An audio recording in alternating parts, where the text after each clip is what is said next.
Welcome, everybody, to Interesting AF or Interesting as Fuck, depending on, you know, what you want to do today. Or if you're nasty. Is that what the kids say now? Miss Remember that was Janet if you're nasty. Miss Janet. That's not what the kids today are saying. That's what we said as kids. I know, but let's bring that back because that's an awesome line. Oh, they say it all the time on RuPaul's Drag Race. If you're nasty. Shocker. If Shocker. you're nasty. If you're nasty. Janet if you're nasty. Miss Jackson if you're nasty. Miss Jackson. Don't forget the Miss Jackson part. Yes. Yeah, today's doc is in, which, as always, is super fun. And today is no exception because we're continuing our little merry way down the con man lane. Con woman, con man, mostly have been con men, but Yeah. we're progressives and even women can be cons. So, and that was our last, as we learned last week. as we learned last week. Exactly.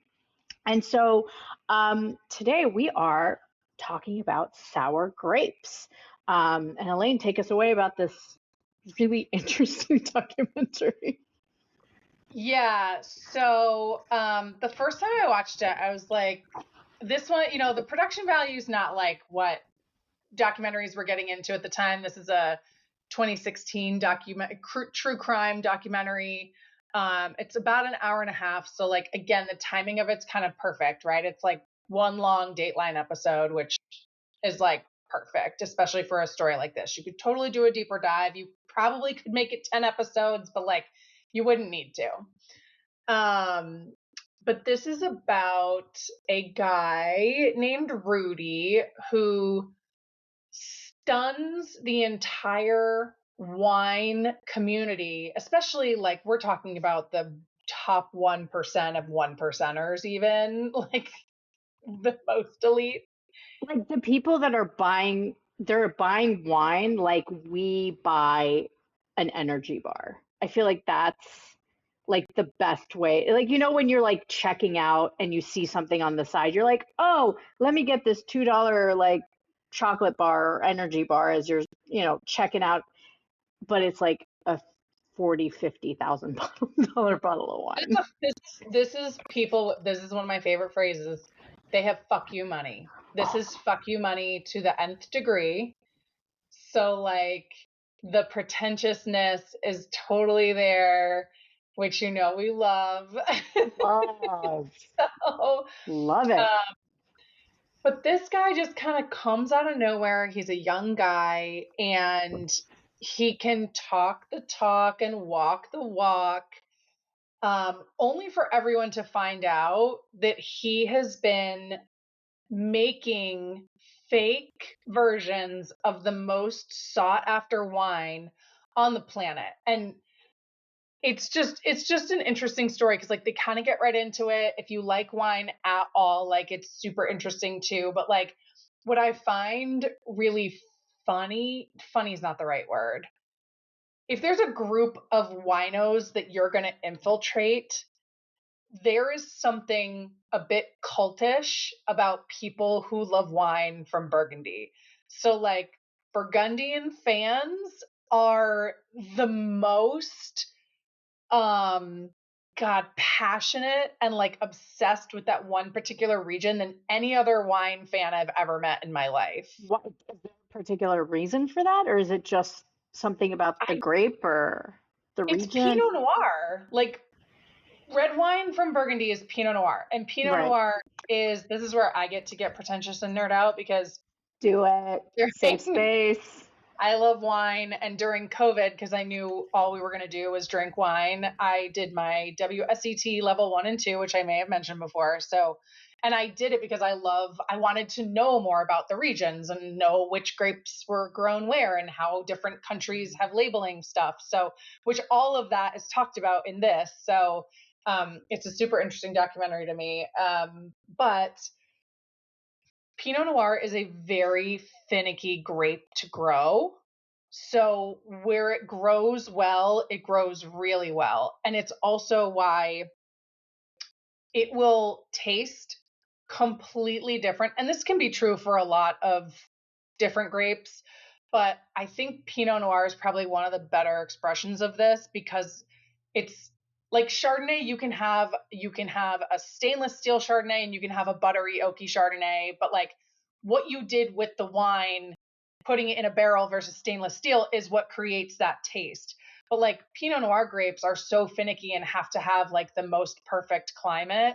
But like what grows in Burgundy tastes very different from what grows in Napa. And within Burgundy, each of those regions has their own taste of Pinot Noir, just like in Napa, a Pinot Noir from Sonoma is going to taste very different from one from even like a smaller subset of Napa Valley called Carneros, which is like one of my favorite areas for Pinot Noir. You go further down south in California, one of my all-time favorite places for Pinot Noir is Santa Rita Hills, which Rajat Par is in this documentary. And like I forgot that he was in it. And the second I heard his voice, they don't even show him. And I was like, oh, my boy Rajat Par. I absolutely love him. He makes fan fucking tastic Pinot Noirs from Santa Rita Hills, fantastic Chardonnays, but I digress. So I don't know if it's because like the grape is so finicky. Pinot Noir is also like a neutral wine. So like if you ever are going to a dinner party and you don't know what really is going to be served, you can do no wrong with a Pinot Noir or like a champagne sparkling wine because it goes with most things. Which is why a lot of times, like even with fish or like creamy sauces, if you want more of a red wine, they'll always go Pinot Noir because it just pairs well with a lot of things. So Pinot has its own like intrigue, I think. And then I love white Burgundies. I think they're fantastic, but like, I don't know what it is. People who want to collect Burgundian wine only want to collect Burgundian wine, it seems, and they get super into it. And don't get me wrong, like some of the best wine in the friggin' world is from there, as we learned through this documentary. My favorite part about all of this was that when they were tasting Rudy's fake wine, and like some guys were like, "This is the best wine I've ever had," and then other ones were like, "This is shit." And I was like, "How?" And this is to me the question, right? Because it's is it in the palate of the taster, right? Are we our palate is probably conditioned to like taste different things, right? Every time, and I'm more of a white wine person, sparkling wine. I love bubbles. But every time somebody tells me like, "Oh, do you taste notes?" I'm like, I don't taste anything. I'm sorry. Like I feel so bad. I've done so many like No. wine classes, and then I go, I don't. This tastes red, red. So all I can picture is Michael Scott like looking at sniffing and looking at it, be like, this is a white. Yeah, exactly, exactly. No, so here's I think the stigma of like wine tasting has changed a lot in the last decade even. Like it's not quite as stuffy, I hope, at least for most people, where like I get it. Like a lot of people are like this sounds like horse shit to me. But one of the things that I did during my WSET stuff, again, because we were like locked in the house, I Right. was sniffing everything. And in fact, a girlfriend of mine that I made literally through Instagram, Yeah. um, she made this reel that she's also like a student of wine, and like she's also a legit wine influencer. Trill Wine Wife, everybody. She's the fucking shit. I'm obsessed with her. We've actually met in person too. Like we've hung out, we'd FaceTime each other. Oh, I I've love seen her. Yeah, yeah, yeah. I love her. She's the fucking best. She made this reel of like, when you're a wine student, she's picking up everything and sniffing, and it's just hysterical. She goes from like, you start in the spice cabinet, you start with some veggies, and then she's pulling up a Tide bottle. She's pulling up, like, it's absolutely like she's picking up her kids' dirty clothes. Like it's so funny. But like unless you have an interest in doing it, you don't need to know what the nose is, right? Unless you want to learn this stuff. But like when you start sniffing everything, you start picking up on it. For me, like my mom studied the brain and how it's all connected for 25, 30 years. And so she taught me at a very young age how the olfactory nerves in your nose, that's why like certain smells remind you of memory. Like it's all literally Connected. Yeah, connected. it's connected. Yeah. And so to me, like my husband makes fun of me all the time where we were at a wine tasting and I said something like, "Oh my God, this smells like, you just opened like a fresh can of tennis balls." And he looks at me and he's like, "What the fuck are you talking about? You seem like such an asshole." And I was like, "I'm just telling you what I smell. Like, that's I mean, me." I love that. First Right? of all, I love Like that. I'll get like another one that he cracked that, and these are ones with white wine specifically, Yeah. but like freshly cut grass, like when you walk outside in the Ooh. spring and you get that like hit of freshly cut grass, or like another one he absolutely made fun of me was I was like, like when you were a kid and you would drink hose water, like it smells ice. I get that smell. And so I will use these like totally ridiculous descriptors, but like I don't I don't know how else to do it. I'm not going to say like, the real snooty people, real snooty. I'm using air quotes here, which is great for a podcast, but people who are way more into it use things like capsaicin, which is pepper, right? Like so and like green bell pepper is one that you get a lot of times in like red wine. So next time you cut up a green bell pepper, just like sniff it. And like the more you smell those things, the more like as your Okay. wine tasting, the more you'll Okay. the recollection will come to you. But Ah, okay. also, I think part of the stigma is changing with wine because like yes, there is a bit of there's no hard rules about pairing wine with food. Like Yep. drink what you like. However, there are things that are going to complement the food and the wine better together than other things. Right. Um, so I think the stigma is kind of changing, but everyone's palate is different. It doesn't matter where you Yeah. come from. You could grow up next door to each other your whole lives and our palate changes every 7 years. Like, so for one person to say it's absolute shit and one person to absolutely love it, like I've done a million wine tastings where one person at the table is like vehemently opposed to what is in their glass. And meanwhile, the person across the table is like, gimme, gimme, gimme, gimme, gimme, because I want Yeah. more. You know what I Yeah. mean? So Yeah. like, Yeah. I think I don't even know that it's necessarily like practice or that these people taste wine all the time. Of course, they probably have a better palate than most, or the ability to identify these types of things better. Yeah. But that doesn't mean that that their taste or their smell is necessarily better than someone else's. It's just their preference, to be Mm. honest with Yeah. you. Yeah. Yeah.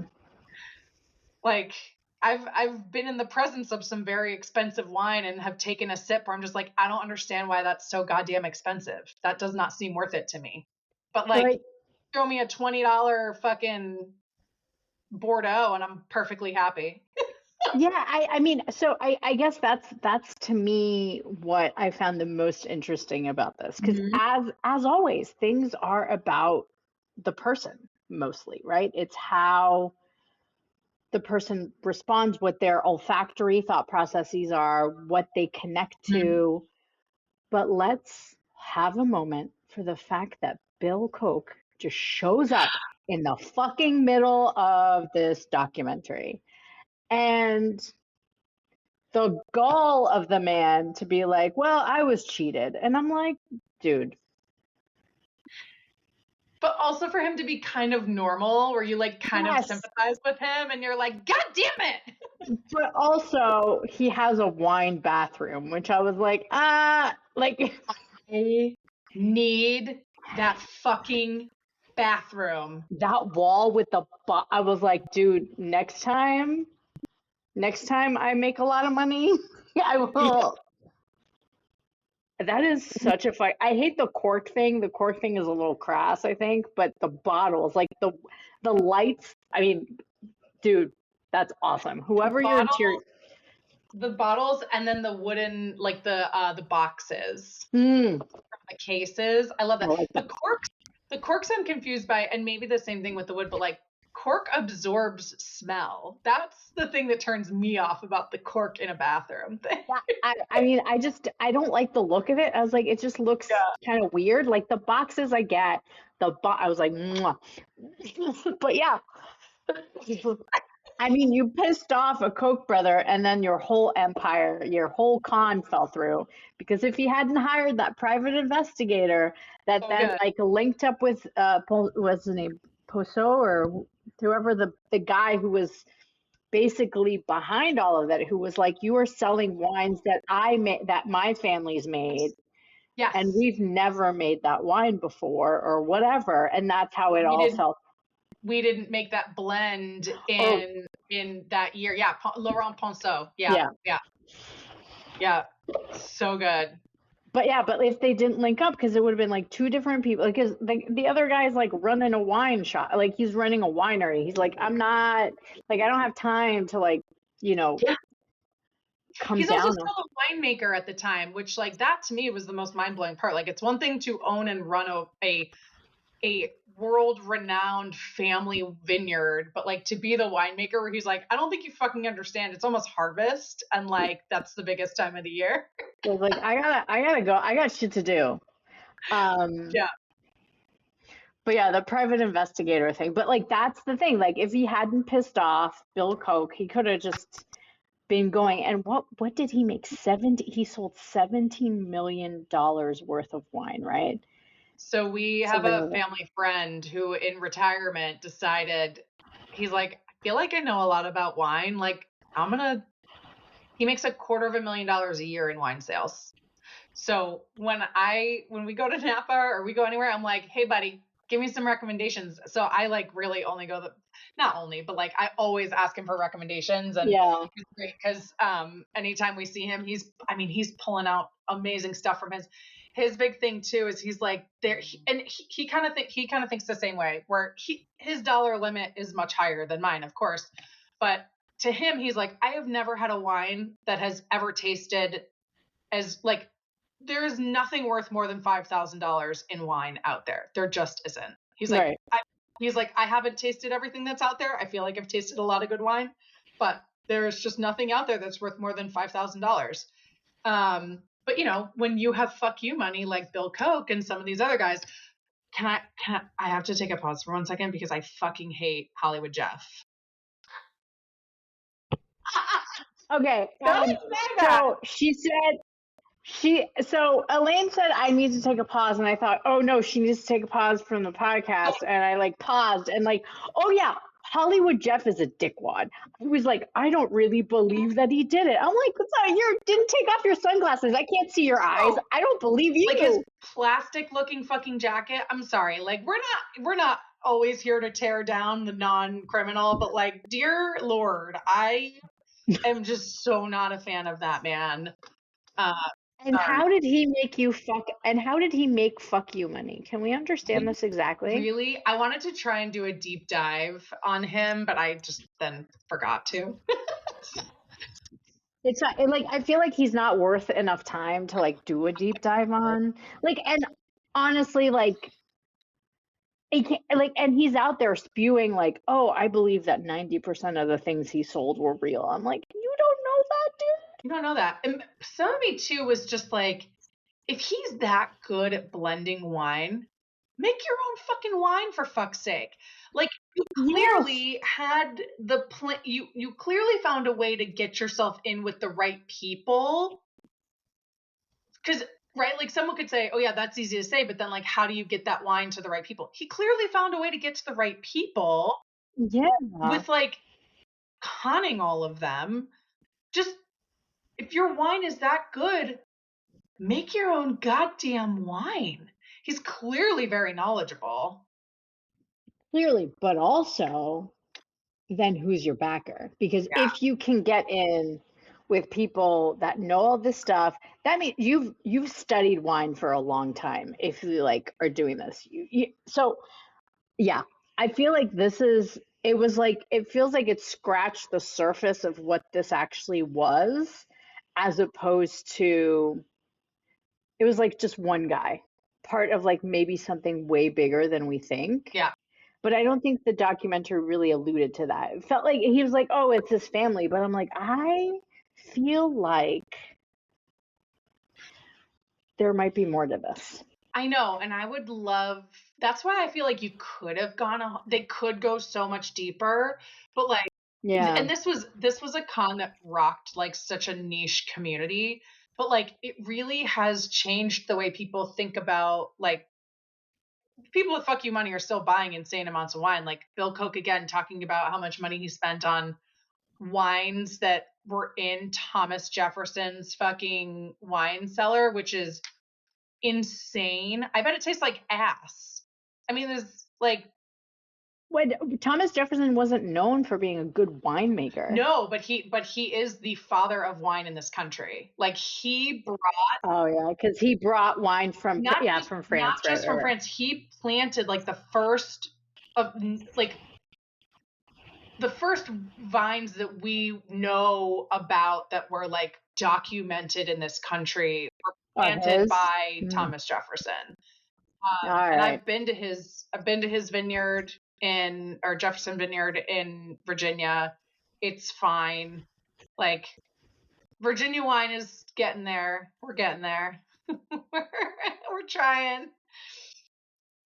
Hey, it's not like, there's Middle Eastern countries that have their own wine. You're like, what? What are you doing? But all 50 states produce and sell wine. You can wrap your head around that one. All 50, It's really weird. isn't it? But they do. That's like, I mean, that's Mhm. weird. Especially because our states are so Like, different from each other. yeah, and like, don't you need heat, Sometimes, like, for grapes to grow? sometimes, not always. But that's what I think. Like, so in Virginia, I think figuring out the grapes that grow well here and age well here is the key, right? And like our white wine's Uh, good. I think our white wine is pretty good. It's the red wine, but also it also needs the age. Like red wine in Virginia tastes super mm, young. Um, but we digress. But Hollywood I Jeff. do Hollywood Hollywood Jeff. Jeff, man. Like I won't listen, and that old boys club, like fuck off entirely. But that's how he got Good on the good on the documentary filmmakers for bringing in that woman where she was like that. I love how like the woman was like, this seems weird. also, I want her job. Maureen Downey, Yes. forensics in wine. Like, what the fuck? I love forensics. I love wine. If I had ever known that that was a fucking job, my life. I mean, I don't even know anything about wine, and I'm like, I will do this. I will take a year and a half of my life to become an expert. And I like think of the fucking business cards. Right? Forensic wine expert. I know. One of the things I thought, well, like when they walked through that whole process, like how he was doing it was insane. And then one of the things that crossed my mind because they didn't allude to the fact that maybe this would happen, but I feel like today it would definitely happen where like you go through all of this, you're just like how the fuck like he just fooled and conned all these people, and it's a terrible thing to do, but then at some point like do his bottles become collectibles, which would just be fucking ridiculous and insane, right? I didn't even think about Like if that. you have Maybe a there's Rudy, I can never pronounce his last name, I don't so I don't remember want to his last butcher name. it. Starts with started with a Yeah, K. That I Rudy remember. K. Like if you have a Rudy bottle, like is that then a I bet collector's item? I bet you Bill Koch has all of them. Oh, probably. She like I vanquished my enemies. Man, to watch them pour all that wine just in the street, like in that dumpster, toss all that shit in the dumpster, I was like, no. That Like I hurt. know it wasn't the real stuff, but like apparently his wine was good. I'm not saying it deserved to be Yeah. out there, but like what the fuck? Uh, and then what was the other thing that I was like going like, what the hell?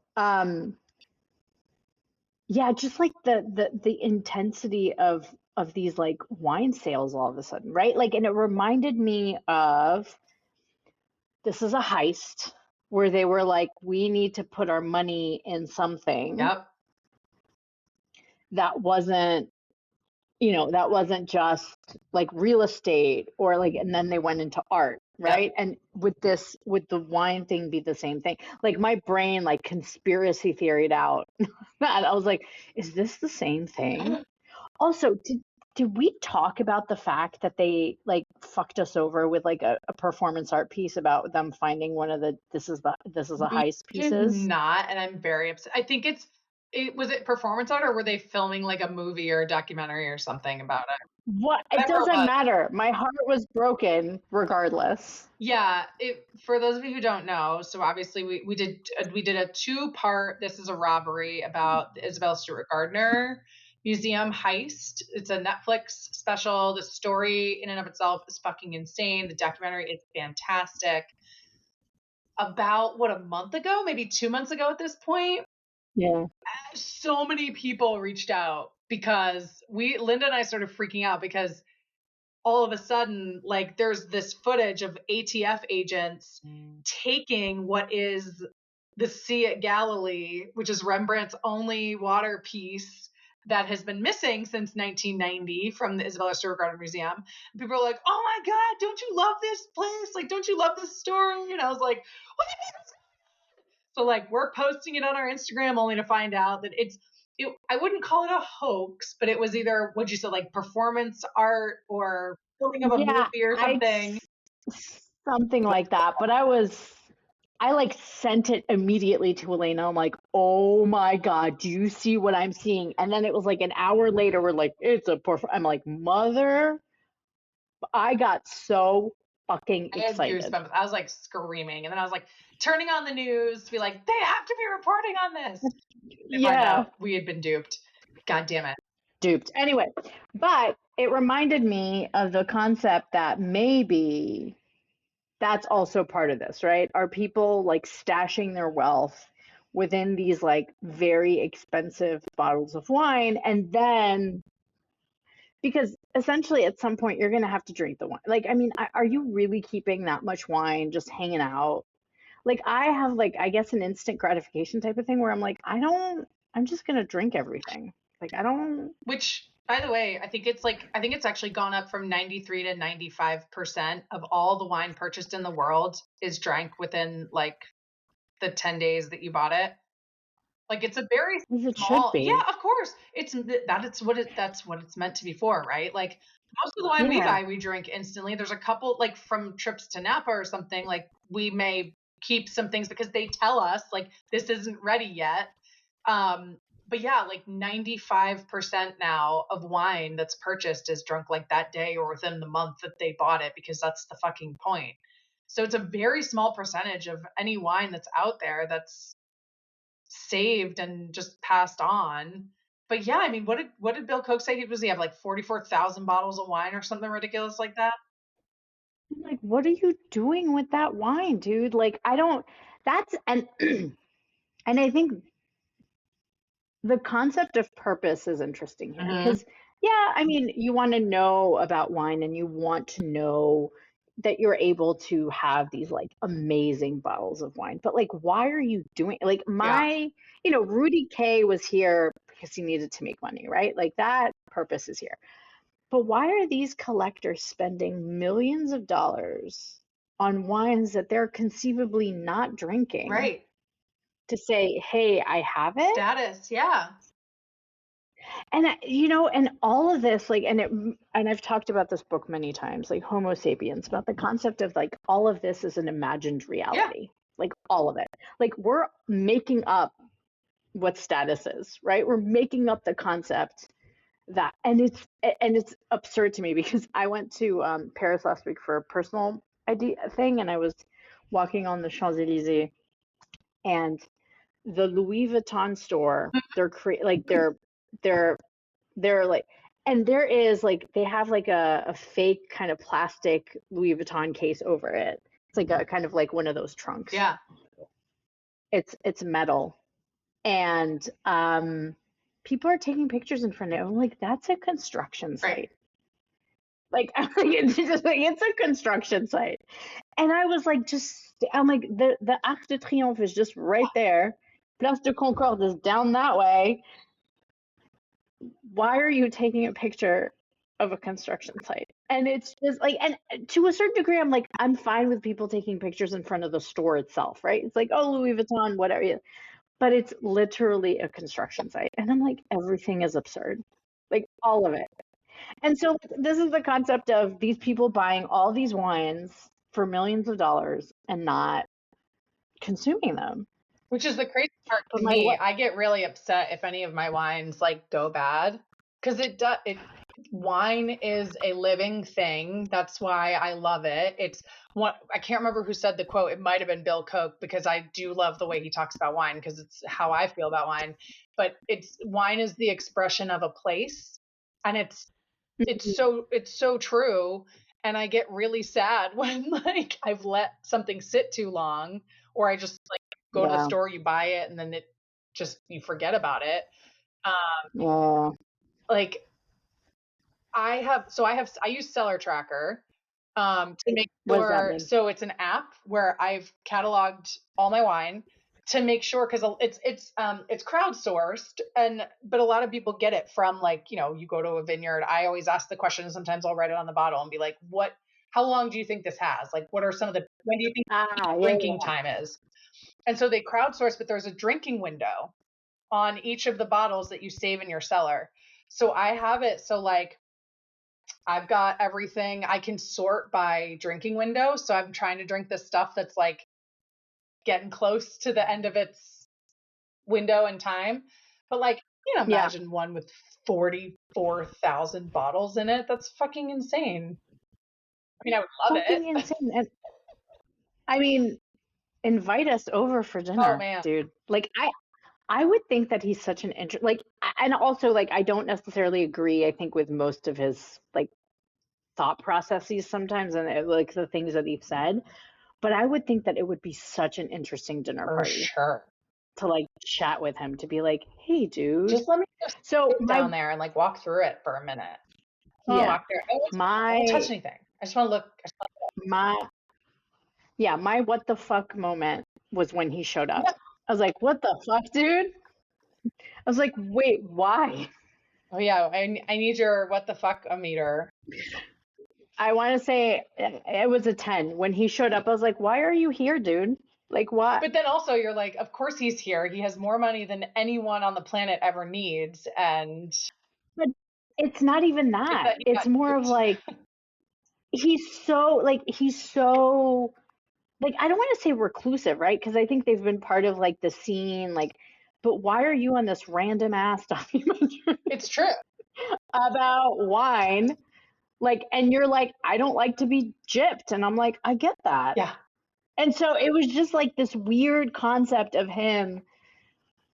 Like, I didn't go into this going, hey, Bill Koch is just going to show up in the middle of this and going, you know what I mean? Like, I have 44 bottles, 1,000 bottles of wine in my cellar. I also have a really cool wine bathroom. All right. I've Like, locked in your you ranking. know, yeah, because that was my moment. The rest of the documentary was just like a really interesting like thought. Like, I'd never thought about wine in that way at all. Like, I guess I knew like wines were sold at auction and things like that, but I didn't think about it conceivably like that. Yeah, and one thing I'll put a plug in for is go support and go find a small wine shop, family owned or just whatever, and not just because supporting small business is so important, especially like right now they're getting fucking hammered. Um, but like I'm not worried if I go like for my like a $40 bottle of wine if I'm buying her 20 or even 10. Um, we're not talking about fraud like this, but if you build rapport with these local small business owners, especially if they give you a recommendation and your bottle is corked, a lot of times you can like empty the bottle, bring the cork back, bring the bottle back. And you can like even if it's the first time going in, you can ask about their return policy when it comes like that, right? Like oftentimes that's like a risk you take with wine, and it doesn't happen all that often. But like if you like the from growing up like the wine shop near our house, it was family owned, like my dad knew him really well.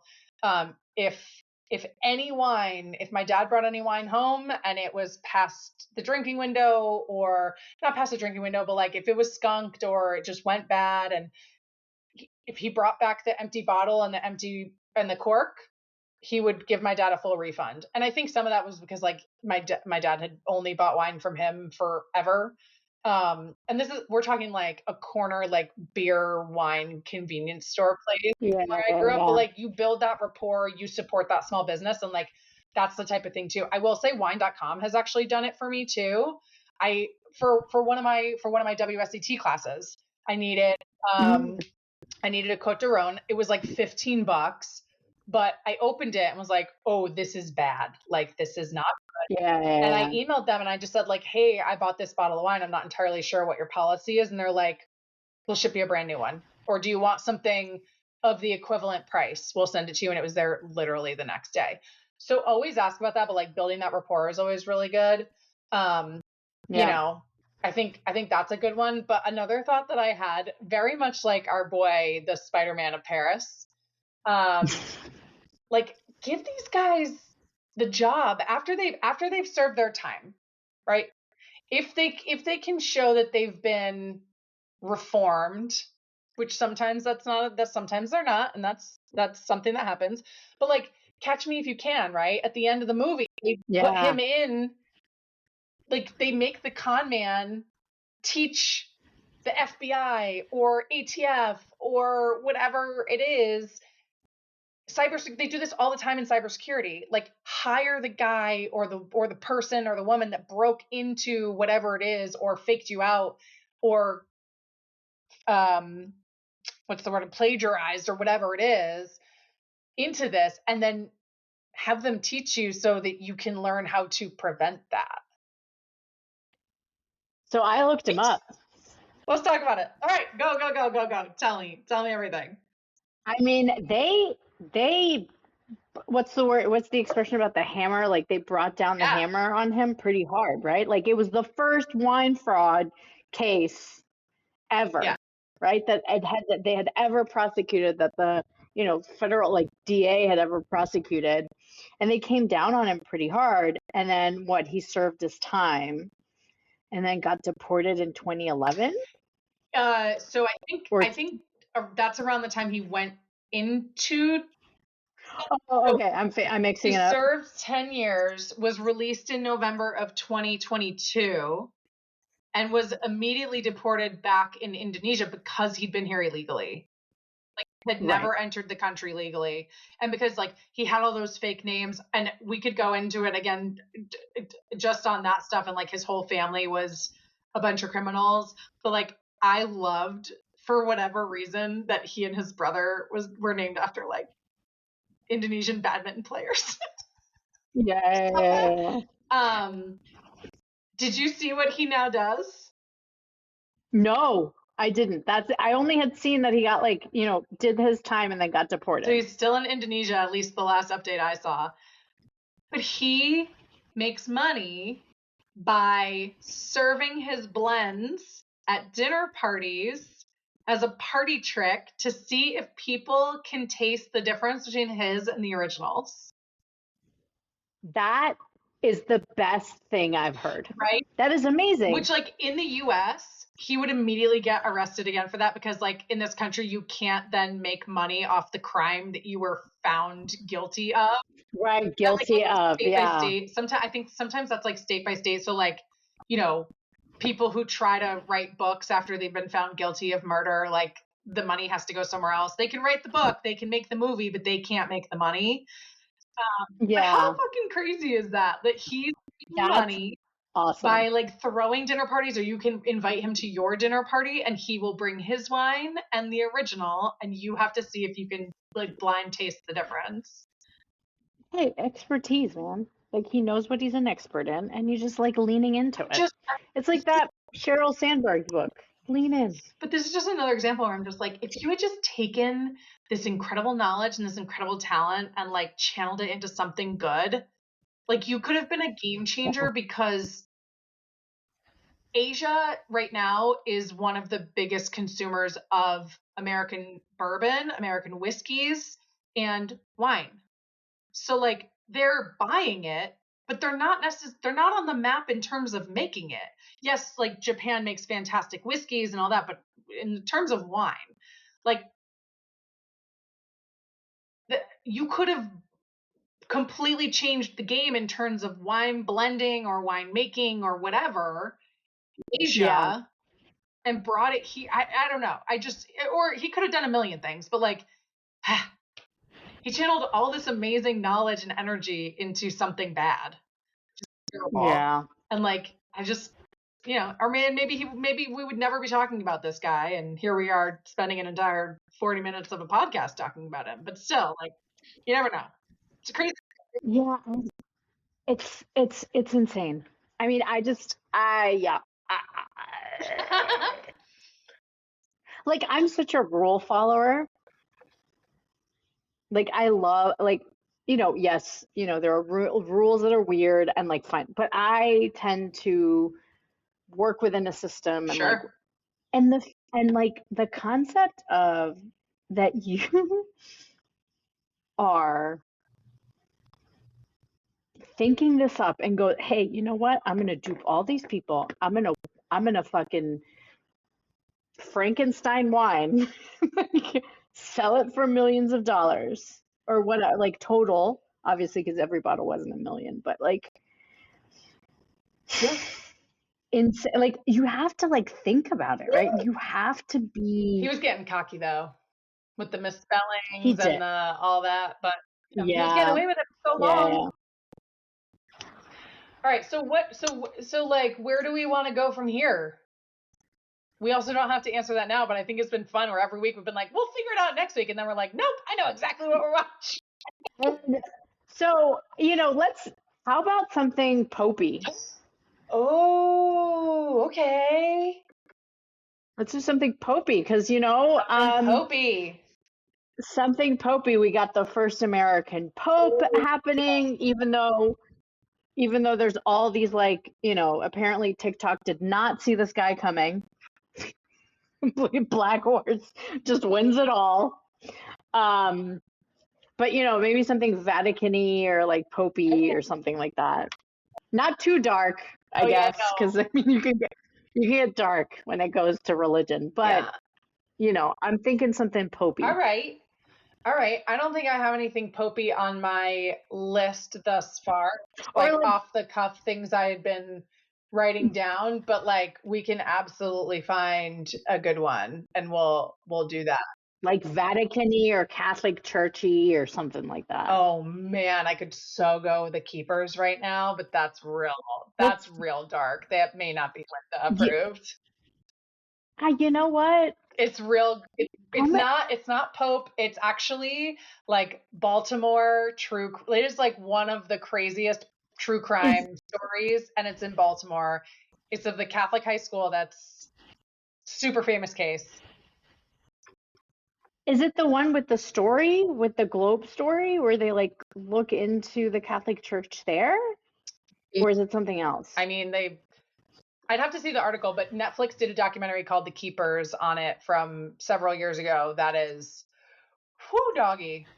That would have to be another because it's a series, and so that would have to be a several Oh, parter. It gets dork. so it's like oh yeah, it's like six. Oh yeah, it's like long. It's That's where my seven brain goes, seven but we can one. find a different one. Yeah, yeah, yeah. No, I was like, ooh, it's like the murder of like, ooh, of a Catholic school teacher. Oh, And damn, she's a damn, nun. that's She's also a nun. It's oof. wild. We'll think about it. We'll Yeah, wait. We'll talk about it. We won't. we'll This is talk one of about the it. times We have where, another. but I like going with like you shoot out the vibe and we'll go from there and we'll find something Yeah, because I feel like everybody's talking about the Pope and like everybody's watching Conclave, and I'm like, let's, done. Um, but next week we have a regular episode, which we also we did promise at the beginning of this that we'd have our acts together. But you know what? I liked how we had, high expectations of ourselves, and yeah, I guess it'll be a surprise to both yourselves and us. Yeah, So we can get our shit together. It'll be fine. yeah, it'll be fine. Someday we'll do Well, this. we'll find we'll find some cool little thing to chat about. And yeah, that's like, thanks for joining us on this little tour of wine conning, Yeah. which was highly unexpected but also highly fun. Um, and yeah, email us if you have like ideas for, a popey type of documentary. We'd love to, hear about your suggestions as well. Um, but yeah, I don't know. Any final thoughts, Elaine, before we wrap it up? I think it's time for a glass of wine. Yeah, I agree with that. So please enjoy your glass of wine, and Elaine, take us out. Stay interesting.